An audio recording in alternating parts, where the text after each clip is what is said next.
কি ওই ফর্মুলা বসালে রাফলি টাইম পিরিয়ডের ভ্যালু বেরোবে 1.5 থেকে 2 আওয়ার্স, মানে এক দিনে প্রায়, আমি যদি 2 আওয়ার্স ধরি, এক দিনে প্রায় 12 বার সার্কুলেট করবে আর্থের চারিদিকে, 12 টাইমস লো অল্টিটিউড লোয়ার আর্থ অরবিট। ক্লিয়ার? পরেরটার নাম খুব সহজ, তোমরা এবার ধরতে পারবে আশা করব, মিও। এটাকে বলা হয় মিও। মিও মানে হচ্ছে, বলো, মিডল আর্থ অরবিট। মিডল আর্থ অরবিট এর ডিসটেন্স হচ্ছে, মানে স্যাটেলাইটের রাফলি অনেক রেঞ্জ লেখা থাকে বইতে, বিভিন্ন বিভিন্ন রেঞ্জ লেখা এক এক বই। রাফ আইডিয়া গুলো বলছি, 20,000 কিলোমিটার, সব বই থেকে দেখে মোটামুটি একটা এভারেজ ভ্যালু বলছি।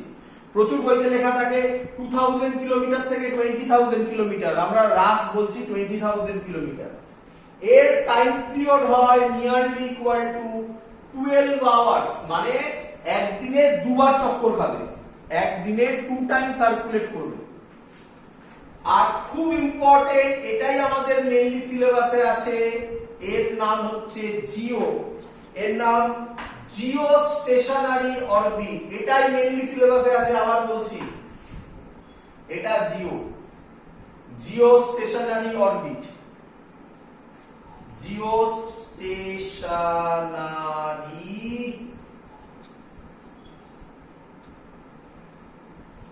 অরবিট। এর অরবিটের হাইট হচ্ছে গিয়ে 36,000 কিলোমিটার।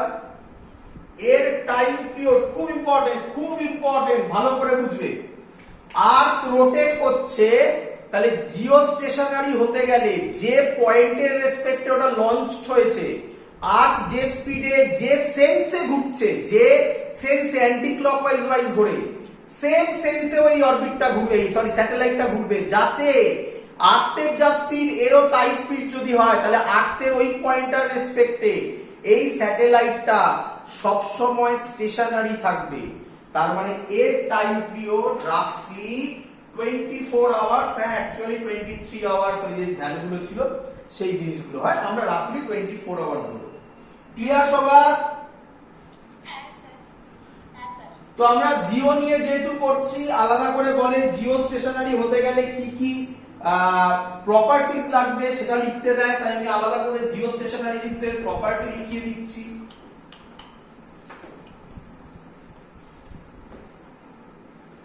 নাম্বার 1 জিওর প্রপার্টি বলো কি কি হবে? নাম্বার 1 হবে, কিলোমিটারটা কত ছিল স্যার? হ্যাঁ জিও স্টেশনারি কিলোমিটারটা কত দিয়েছিল? 36,000 কিলোমিটার, 36,000 কিলোমিটার। নাম্বার 1 হচ্ছে টাইম পিরিয়ড হবে 24 আওয়ার্স। নাম্বার 2 হচ্ছে গিয়ে same sense of rotation, same sense of rotation মানে কি? আর্থ, ধরো এই আমার হাতটা আর্থ, আর্থ যেদিকে ঘুরবে, স্যাটেলাইট যদি উল্টো দিকে ঘুরতে থাকে, আর ধরো এইভাবে ঘুরছে আর স্যাটেলাইট ধরো এই দিকে ঘুরছে, না আর এইভাবে ঘুরছে আর স্যাটেলাইট ধরো এইদিকে ঘুরছে, তাহলে কি কখনোই একটা পয়েন্টের রেসপেক্টে স্টেশনারি হবে? তাহলে আর্থ যেদিকে ঘুরছে, মানে যেটাকে আমরা কি বলি, আর্থ কোন দিকে ঘোরে জেনারেলি, মানে আমরা এটাকে বলি এইভাবে অ্যান্টি ক্লকওয়াইজ। তাহলে এই জিও স্টেশনারি অরবিটের, এই সরি জিও স্টেশনারি স্যাটেলাইটের সেন্স অফ রোটেশন মানে ওটাও অ্যান্টি ক্লকওয়াইজই রোটেট করবে। Clear? Number 3 point,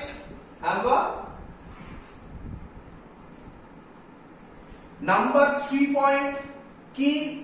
moves in, কোথায় মুভ করে এটা? Ecuador belt. ইকুয়েটর বেল্ট মানে কি বুঝে নাও। এই ধরো আমার আর্থ, তোমরা জানো জিওগ্রাফি তো পড়েছো, এটাকে ইকুয়েটর বলে নাকি? তো জিও স্টেশনারি সবকটা স্যাটেলাইটই এই অরবিটে ঘুরবে, মানে ইকুয়েটর বেল্টে ঘুরে। ক্লিয়ার? হ্যাঁ স্যার। আচ্ছা, এতে এতে সুবিধা কি একটু বলে রাখি। আমরা ম্যাক্সিমাম যত কান্ট্রি আছে সবাই জিও স্টেশনারি স্যাটেলাইট লঞ্চ করতে চায়। তো এতে সুবিধা কি হয় সেটা বলি। ধরো স্যাটেলাইটের যদি কোনো একটা পয়েন্টের রেসপেক্টে যদি স্যাটেলাইটটা স্টেশনারি না হয় না, তাহলে আমার স্যাটেলাইটটার যে রিসিভার থাকবে মানে অ্যান্টেনা, তাই তো নাকি, সেটা যদি একটা পয়েন্টের রেসপেক্টে যদি বারবার চেঞ্জ হতে থাকে তাহলে আমাকে অ্যান্টেনার মুখ ঘোরাতে হবে না বারবার? স্যার বুঝলাম না। বুঝলে না? ধরো কোনো একটা টাইমে স্যাটেলাইট, এটা আমার অ্যান্টেনা, আমার হাতে ভাবা অ্যান্টেনা, আরে ডিশ অ্যান্টেনা, ডিশ অ্যান্টেনা। হ্যাঁ হ্যাঁ। আমার স্যাটেলাইট ধরো এখন এখানে আছে, তাহলে এইভাবে আছে, বা ধরো স্যাটেলাইট আমার এখানে চলে এলো কোনো টাইমে, তাহলে তখন আমাকে এটা ঘোরাতে হবে না এরকম ভাবে? হ্যাঁ। তাহলে আমাকে অ্যান্টেনাকে রোটেট করতে হবে। অ্যান্টেনাকে আমরা এখানে রিসিভার বলছি। জিও স্টেশনারি হলে রিসিভারকে রোটেশনের দরকারই নেই। স্টেশনারি তো ও তো রেসপেক্টে সবসময় এই পয়েন্টেই থাকবে। যদি এই পয়েন্টে থাকে এই পয়েন্টেই থাকবে, খানিকক্ষণ বাদে আবার এখানে থাকবে। কেন? এটাও মুভ করছে, এ কার উপর আছে আর্থের উপর, এটাও মুভ করছে, এ যতটা মুভ করছে এও ততটা মুভ করছে। তাহলে আর রোটেশনের এই স্যাটেলাইট এই রিসিভারের আর ঘোরানোর দরকার নেই, রিসিভারকে আর চেঞ্জ করার দরকার নেই। তো that's why maximum country geo stationary স্যাটেলাইটই লঞ্চ করতে চায়। যাই হোক, এখান থেকে একটা পয়েন্ট আসে, আমি তোমাকে বলে দিচ্ছি, বাট সিলেবাসে নেই। কি? এর একটা নাম আছে, আরেকটা, এর নাম হচ্ছে geo synchronous. Geo synchronous satellite. এর মানে কি? এর মানে কি বাবা, এই জিও সিনক্রোনাস আর জিও স্টেশনারি স্যাটেলাইট একদম গায়ে গায়ে। কি স্যার? জিও সিনক্রোনাস স্যাটেলাইটেরও time period 24 hours, geo synchronous এরও নাম্বার 2 পয়েন্ট হোল্ড করে, মানে সেম সেন্স অফ রোটেশন, মানে অ্যান্টি ক্লকওয়াইজ। এটাও স্টেশনারি থাকে। তাহলে স্যার ডিফারেন্সটা কি? ডিফারেন্স, এটা ইকুয়েটর বেল্টে থাকে আর জিও সিনক্রোনাস এরকম একটা অ্যাঙ্গেলে ঘোরে এরকম, বুঝতে পারছো? হ্যাঁ স্যার। এটাকে বলা হয় Jio synchronous, but Jio synchronous আমাদের সিলেবাসে নেই, বলে রাখলাম। বললাম না অনেক ভাবে ভাগ করা যায়, কত বলবে। মানে এরপরে বড় বলে ইঞ্জিনিয়ারিং এ গেলে বা এমনি তুমি স্পেস সায়েন্স নিয়ে পড়াশোনা করলে জিও স্টেশনারি মানে স্যাটেলাইট নিয়ে প্রচুর ডিভিশন আছে। ক্লিয়ার সবার এত অবধি? চলো নেক্সট আরেকটা জিনিস আছে, আমরা সেটা বলছি, আগে এটা লিখে নিই। Uses of Jio stationery satellite, লিখে ফেলো। ইউজেস, পরীক্ষায় লিখতে দেয় এগুলো। Uses of Jio stationery satellite, যা পড়ালাম তার মধ্যে থেকে important point number 1, write down the properties of Jio stationery satellite লিখতে হবে। Write down the uses of Jio stationery satellite লিখতে হবে। এরপর আরেকটা আছে পোলার স্যাটেলাইট, সেটাও দেয়। চলো করলে কমপ্লিট, বাকিগুলো এমনি এমনি বলেছি। পড়ি। নাম্বার 1 হচ্ছে কমিউনিকেশন। আমরা এই যে টিভি দেখি, রেডিও শুনি, সেগুলো এখান থেকে হয়। Communication, radio broadcasting, TV broadcasting, এগুলোতে। Number 2 point, forecasting weather. Forecasting weather, weather যে ইনফরমেশন পাই সেটাও জেনারেলি। আচ্ছা আরেকটা কথা বলে রাখি আমি তোমাদের, সেটা হচ্ছে দেখো সত্যি কথা বলতে গেলে একটা স্যাটেলাইটের কোনো স্পেসিফিক ইউজ বলা প্রায় ইম্পসিবল। তার রিজন, জিও স্টেশনারি স্যাটেলাইট এক একটা কান্ট্রি এক একটা পারপাসের জন্য লঞ্চ করে। তো যখন এত কোটি কোটি টাকা খরচ করে এগুলো পাঠানো হয়, অবভিয়াসলি তার মধ্যে প্রত্যেকটা স্যাটেলাইটের তার কিছু ইউনিকনেস থাকে, তার আলাদা আলাদা কিছু কাজ থাকে। আমরা ওভারঅল একটা কাজ করছি, যে ওভারঅল মেইনলি এই কাজগুলো করে। আমরা দেখতে পাবো পোলারে, আমি লিখবো না, আমি এখানে লিখবো না, বাট তোমাদের বই যখন তোমরা পড়বে তার মধ্যে দেখবে লেখা আছে অনেক জায়গায়, পোলারে যা লেখা আছে জিও স্টেশনারিতেও সেম ইউজেস লেখা আছে। যাতে তোমরা কনফিউজড না হয়ে যাও, তাই আমি জিও স্টেশনারিতে যে ইউজেস গুলো লিখছি পোলারে সেই ইউসেজ গুলো লিখবো না, নতুন ইউসেজ দেবো যাতে তোমাদের মনে রাখতে সুবিধা হয়। But truly speaking geostationary যে ইউজ হতে পারে, পোলারেরও বেশ কিছু কমন ইউজ দুটোর ক্ষেত্রেই হতে পারে। ক্লিয়ার? তো মেন গুলো বলছি, কমিউনিকেশন, ফোরকাস্টিং ওয়েদার। নাম্বার 3 হচ্ছে গিয়ে studying solar radiation and cosmic ray. studying solar radiation and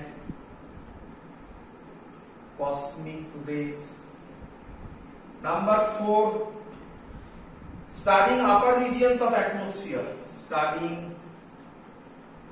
upper region of atmosphere. এটা এখানে লিখলাম, তবে একটা কথা বলে রাখি, ওজোনে হোল হয়েছিল মনে আছে?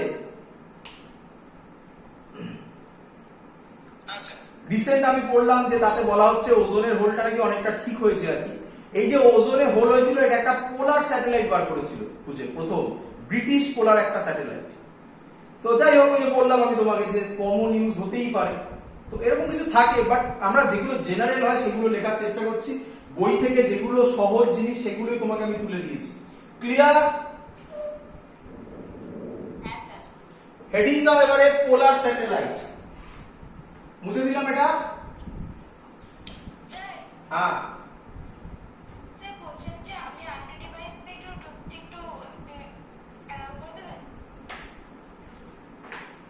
লেখো বাকিলা, লেখো পোলার স্যাটেলাইট। হ্যাঁ, লেখো পোলার স্যাটেলাইট।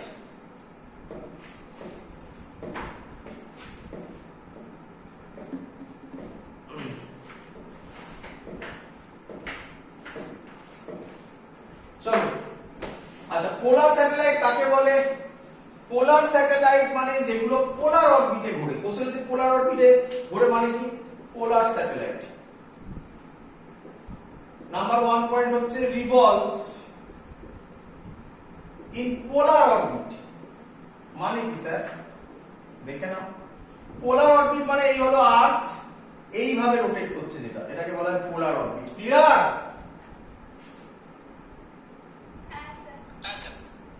নাম্বার 2, এর হাইট কি হয়? এর হাইটটা কম হয় 500 থেকে 800 কিলোমিটার।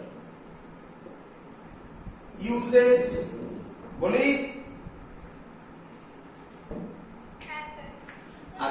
আচ্ছা, আমি আবার তোমাকে বলেছি কমন ইউজ থাকে কিছু, আমি মনে রাখার জন্য, দেখো আমরা এইভাবে মনে রাখি, তোমাকেও যাতে সেইভাবে তুমি মনে রাখতে পারো তার জন্য হেল্প করছি। বাট মুখস্থ তো সবাই করতে পারবে, প্রচুর আছে বইতে, আমি যতগুলো সহজ হয় সেগুলো বলার চেষ্টা করছি। আচ্ছা, জিও স্টেশনারি কত হাইটে ছিল বাবা? 36,000, আর এটা 500 থেকে 800। আমি কি বলতে পারি এটা পোলারটা আর্থের বেশি কাছে আছে? যদি বেশি কাছে থাকে তাহলে অবভিয়াসলি এ ভালো পিকচার নিতে পারবে, তাই এটা স্পাই ওয়ার্ক হিসেবে কাজ করা হয়। Spying work for military purpose. ওই যে পেপারেও তোমরা নিউজ পেপারে পড়েছো না, যখন ওই চায়নার সাথে ঝামেলা হচ্ছে, তো তাতে দেখেছো মাঝে মাঝে নিউজ পেপারে ওপর থেকে কিছু স্যাটেলাইট পিকচার দেয়, যেগুলো সেগুলো সব পোলার স্যাটেলাইট দিয়ে চলতো। ক্লিয়ার? নাম্বার 2, যেহেতু কাছাকাছি থাকে কিছু করার নেই, এটাও হয় ওয়েদার ফোরকাস্টিং, এটাও ইউজ করা হয়।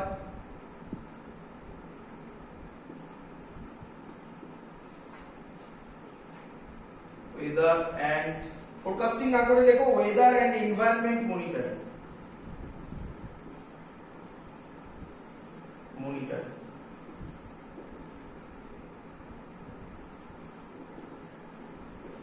আরেকটা করা হয়, কি করা হয়? Use to study topography.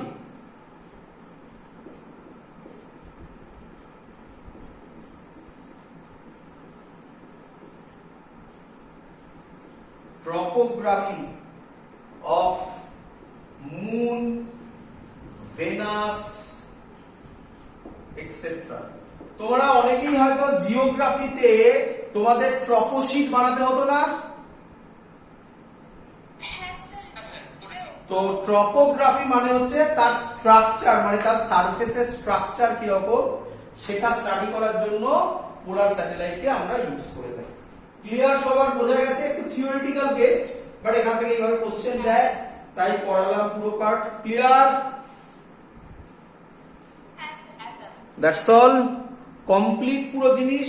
Last topic আমাদের আজকে শেষ করব। হেডিং দাও কেপলারস ল, খুব important. Kepler's law.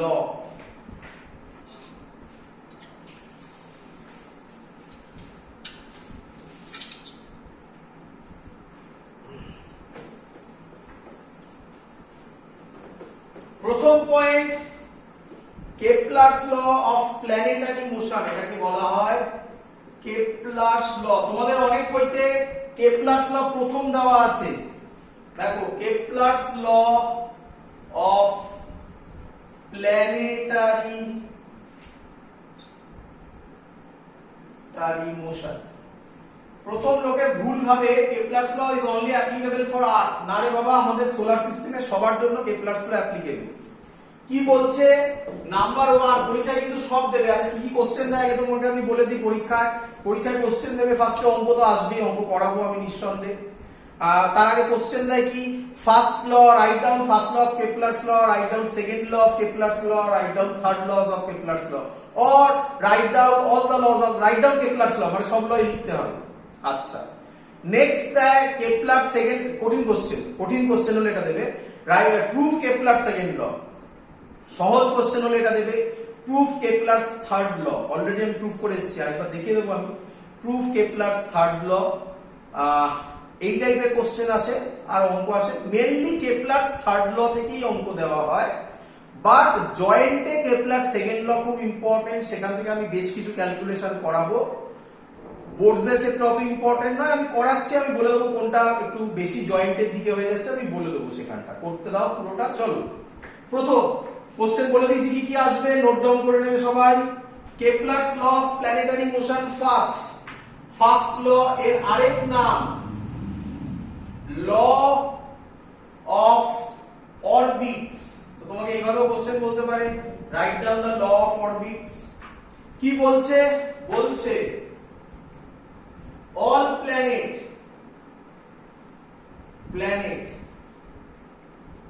behaves, all planets revolve around sun in an elliptical orbits,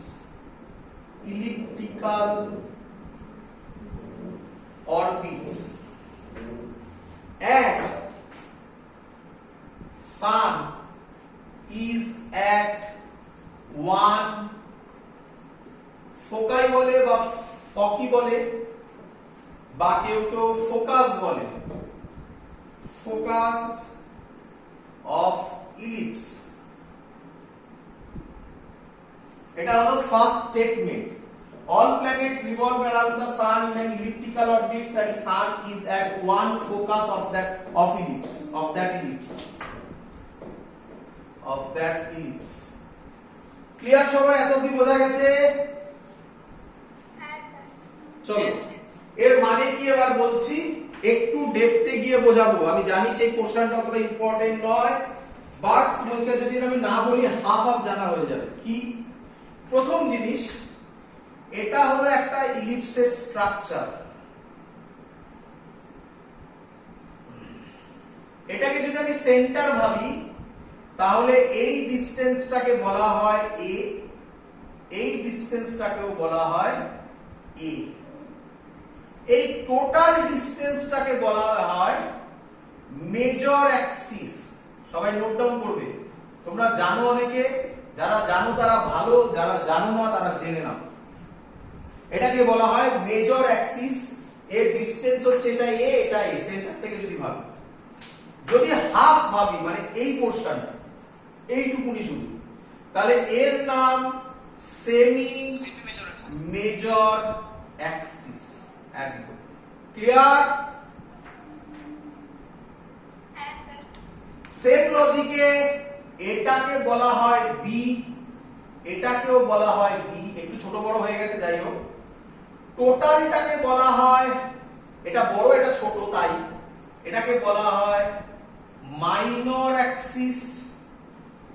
একইভাবে এই পোরশনটাকে বলা হয়, মানে ছোট্ট পোরশনটাকে বলা হয় সেমি মাইনর অ্যাক্সিস।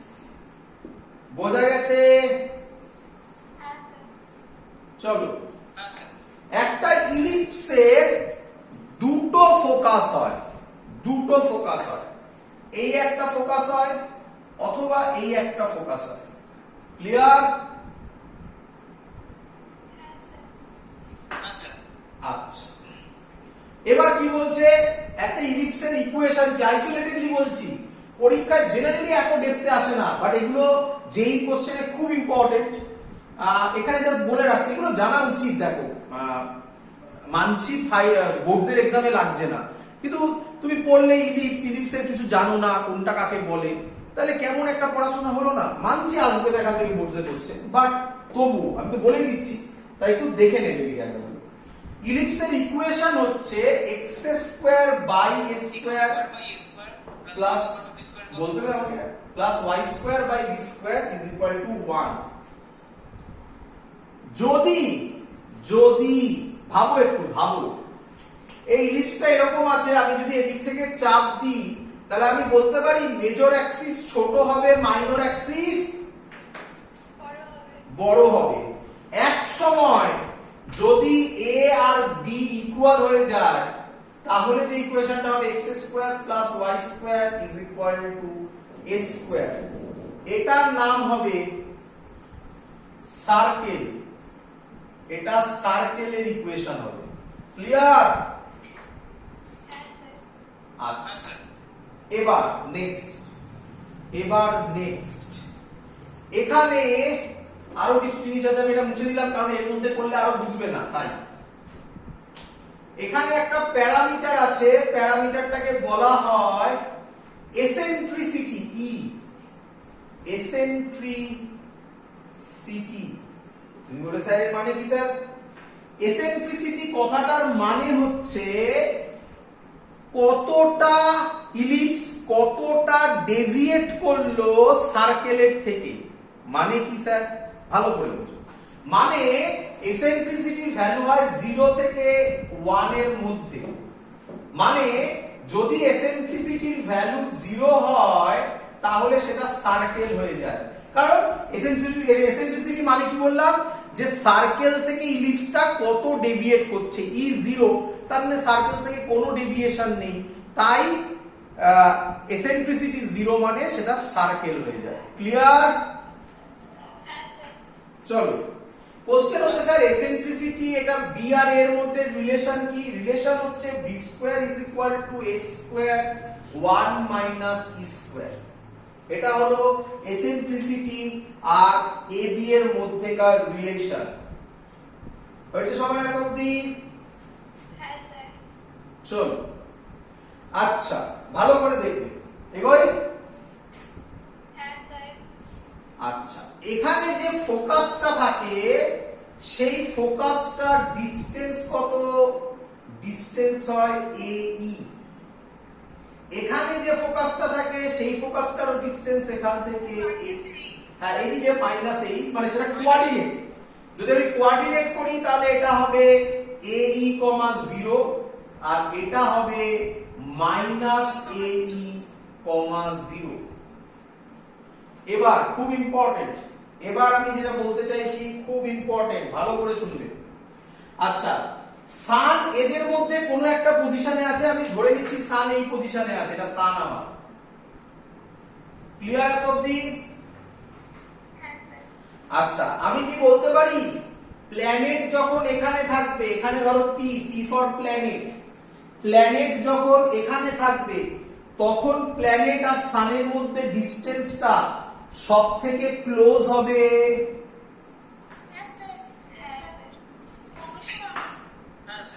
এই পয়েন্টটাকে বলা হয়। তাহলে আবার লিখে নেবে তোমরা, when planet is very very close to sun, এই পয়েন্টটাকে বলা হয় পেরিজি।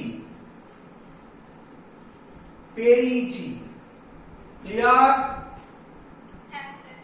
আচ্ছা, যখন সব থেকে দূরে থাকবে তখন আমি বলতে পারি পি ড্যাশ পয়েন্টে থাকবে, এর নাম হচ্ছে অ্যাপোজি। তোমরা জানো এগুলো?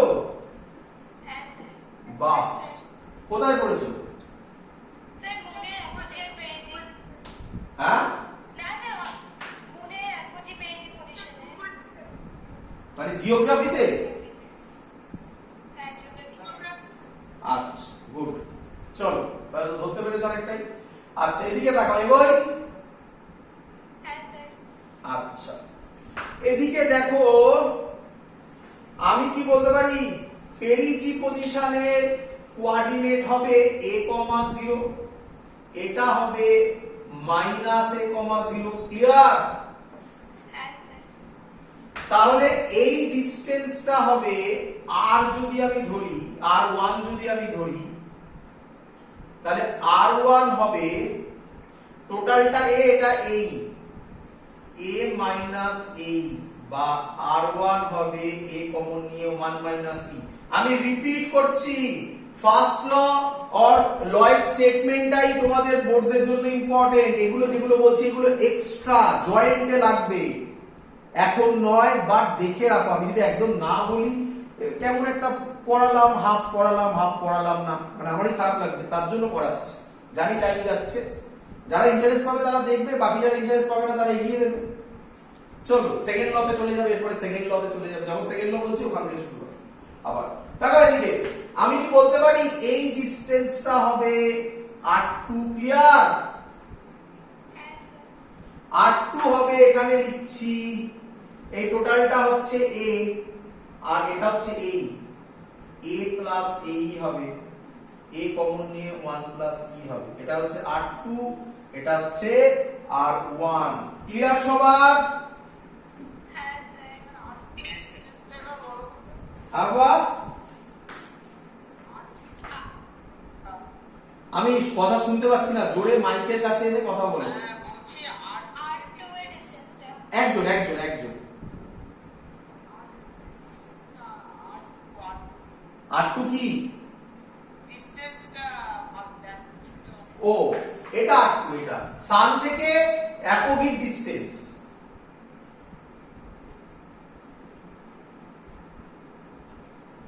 ক্লিয়ার? চলো এবার আমরা যেটা করছি খুব ইম্পর্টেন্ট, কেপলার সেকেন্ড ল। এখান থেকে আবার আমাদের পরীক্ষার কোশ্চেন শুরু। কি বললাম? Kepler second law. তো সেকেন্ড ল তো খুব ইজি না, ভুল বললাম, সেকেন্ড ল ডিফিকাল্ট, বাট বুঝতে পারলে ইজি।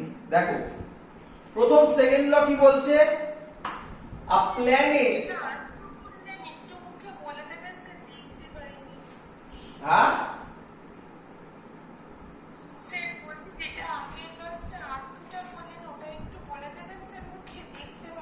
কোনটা বললাম? r2 হচ্ছে সান আর অ্যাপোগির মধ্যে ডিসটেন্স। r2 হবে a কমন নিয়ে 1 plus e।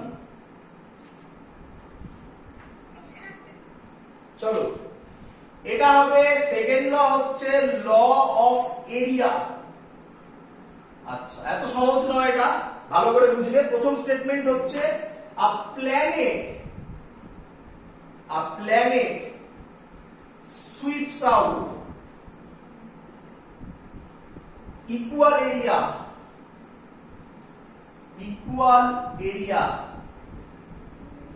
in equal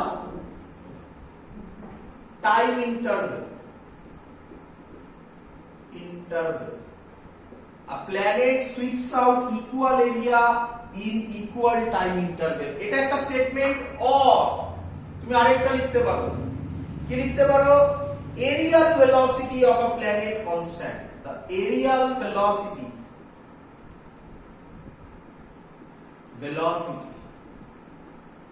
of a planet is constant. আমি জানি তোমাদের প্রথম কোশ্চেন, স্যার এরিয়াল ভেলোসিটি মানে পড়বো, এক এক করে পড়বো সব। চলো লেখা হয়ে গেছে সবার? ক্লিয়ার? বোঝা গেছে? Statement clear? হ্যাঁ স্যার। চলো ভালো করে বুঝবো কি বলতে চাইছে। বলতে চাইছে একটা প্ল্যানেট ইলিপ্টিক্যাল পাথে ঘুরছে। যদি ইলিপ্টিক্যাল পাথে ঘোরে, ধরো এখানে সান আছে, ধরো এখানে সান আছে, এটা আমার সান। সান প্ল্যানেটটা এখানে ছিল পি পয়েন্টে, এখান থেকে এখানে এলো, তাহলে এই পয়েন্টটা জয়েন করো আর এই পয়েন্টটা জয়েন করো, করলে যে এরিয়া হলো এটা পি ড্যাশ।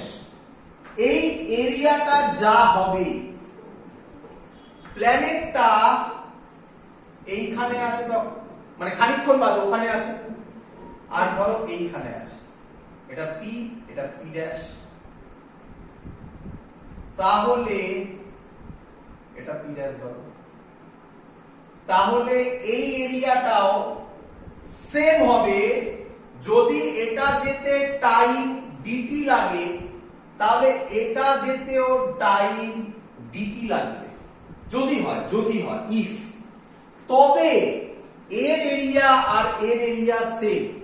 আবার বলছি দেখো, আ planet sweeps out equal area, এই এরিয়া আর এই এরিয়া সেম হবে ইন ইকুয়াল টাইম ইন্টারভেল। যদি এটা যেতে ডিটি টাইম লাগে, এটা যেতে ডিটি টাইম লাগে, তাহলে এর এরিয়া আর এর এরিয়া সেম হবে। এটাকে বলা হচ্ছে কেপলার সেকেন্ড ল। আরো দেখতে বোঝাবো, আগে এতটুকু বুঝেছো কিনা বলো? ক্লিয়ার? হ্যাঁ স্যার। হ্যাঁ স্যার। এবার এখান থেকে খুব ইম্পর্টেন্ট কতগুলো পয়েন্ট বেরোয়। নাম্বার 1 পয়েন্ট দেখো, দেখি আমাকে বলো, ভালো করে বুঝবে। এখানে যদি ভেলোসিটি v1 হয়, এখানে যদি ভেলোসিটি স্পিড, ভেলোসিটি না, এখানে যদি স্পিড v1 হয়, এখানে যদি স্পিড v2 হয়, v1 আর v2 কি সেম? না। নয়। কেন? তার কারণ ভালো করে দেখো, যখন প্ল্যানেট সানের কাছে আছে তখন এই ডিসটেন্সটা কম, তাহলে আমাকে এই ডিসটেন্সটা বাড়াতে হবে, তবেই তো এই এরিয়াটা যা হবে। যখন দূরে আছে তখন এই ডিসটেন্সটা বেশি, তাহলে এই ডিসটেন্সটা কম হতে হবে। তার মানে যখন প্ল্যানেট সানের কাছে আছে তখনকার স্পিড, যখন দূরে আছে তখনকার স্পিডের থেকে বেশি হতে হবে। ক্লিয়ার?